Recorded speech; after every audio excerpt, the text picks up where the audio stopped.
This episode of Out of the Office may contain some strong language and mature themes that are not suitable for viewers under 18. Viewer discretion is advised.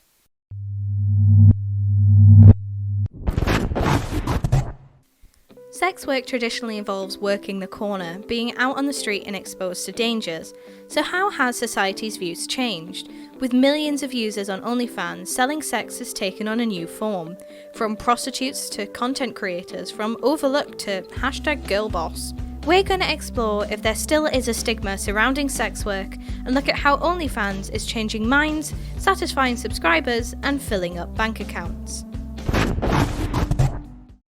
Welcome to Out of the Office episode 4. Now today we're going to be exploring the world of OnlyFans and I am joined by Solemnverse. So if you'd like to say hello. Hi, I'm a freelance model, PR, marketing. I run loads of different bits and bobs in fashion and music.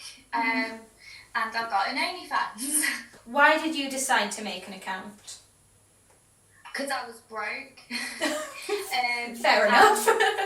Yeah, I mean, money's probably the biggest indicator as to why I started, but also kind of like the whole kind of female empowerment thing behind it, because I'm not really insecure about people seeing my body or like stuff like that. So it's quite nice being my own boss and being in control of my own finances and what work I take on, what work I don't take on, etc. Does this career affect your personal life and kind of personal relationships? I can imagine it could for some people, but not really for me. I'm surrounded by a lot of accepting people. My boyfriend's fine with it. My mum's not fine with it, but she understands I'm an adult, so she's like, you can do your own thing. And I think if you conduct yourself in a way that's safe and respectful, it's no one else's business, is it really? They might hate what I do, just not say it to my face. I mean, financially stable at 21 is incredible, like, claps to you, so. I'm fully leaving uni and buying a flat. See, I can see all the crew now, they're sat there like, interesting. Like, genuinely, it's one of the things where when you actually see the positives of it and the impact it has on your life, even if people did judge me, I wouldn't care, because I'm there like getting a rabbit in a flat, living my best life. It's like, yeah, it's kind of like I can't hear you from down the hall, like, no. It's literally like, if you don't like it, I just automatically assume it's jealousy. I'm just like, you're just jealous I'm making money. And it's easy as well, like, that's the thing. Essentially that kind of answers our second question as well, but if you'd like to touch on it a little bit more, the question is, do you feel judged for it, and have you ever received hate because of your account? Yes and yes. Okay. So I guess I've been on Instagram for a while and quite prominent on that, so I'm used to people judging me in that respect. So it wasn't really a shift in mindset, it was just a shift in platform. Right. And like the type of content that I've been putting out. No matter what platform and what content you put out, I always feel judged. So it just kind of made OnlyFans a lot easier, because I'm already kind of numb to the trolling sometimes. A lot of my fans are really, on OnlyFans, are really like respectful. But there was this one person popped up that was like, you best get your out, I subscribed, and I don't know if you know how OnlyFans works, but you're supposed to have nudes on here. And I was just a bit like, no, I'm in charge here, not you. So I just blocked him. How did you overcome any anxieties and fears when you first started out? I think because like the Solemnverse persona, I think I'm quite good at just having my personal life and then my online life. So it's quite easy to be like, if someone's having a go at me or I'm getting anxious about something, I just try and remember like that's a persona.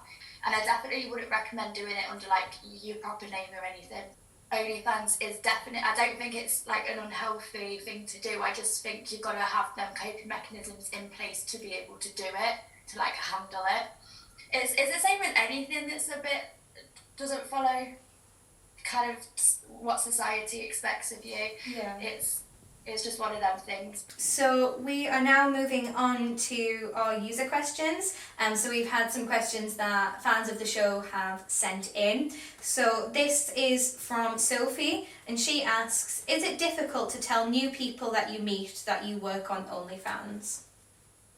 I think it depends on you as a person.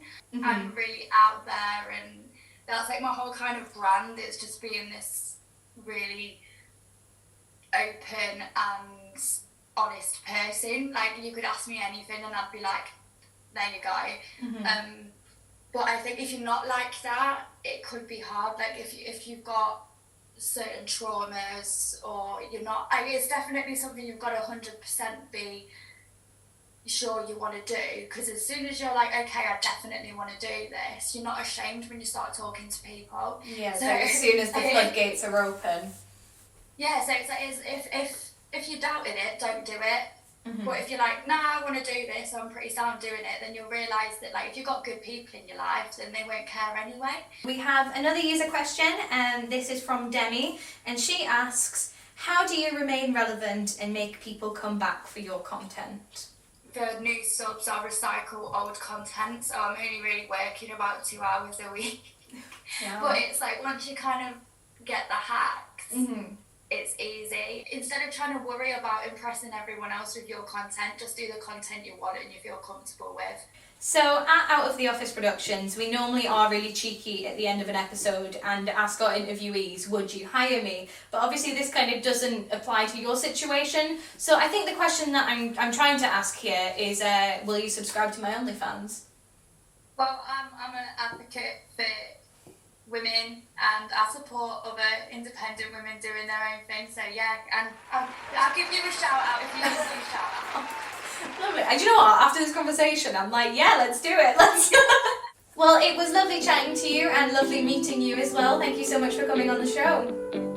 I really enjoyed it. It was lovely to meet you as well.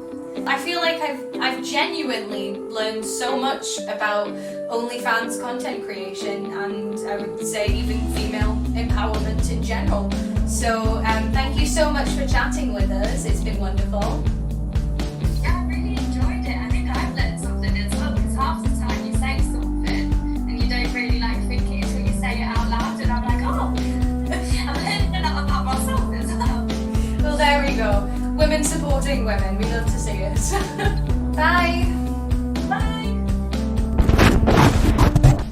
Thank you so much for watching this episode of Out of the Office. If you feel like you want to, it would be great if you could leave a like, and if you want to submit a question or yourself for a future episode, our comments are open. Down there, the subscribe button is really close by, so you may as well click. You can find us on our social medias. We are Out of the Office Productions on pretty much everything.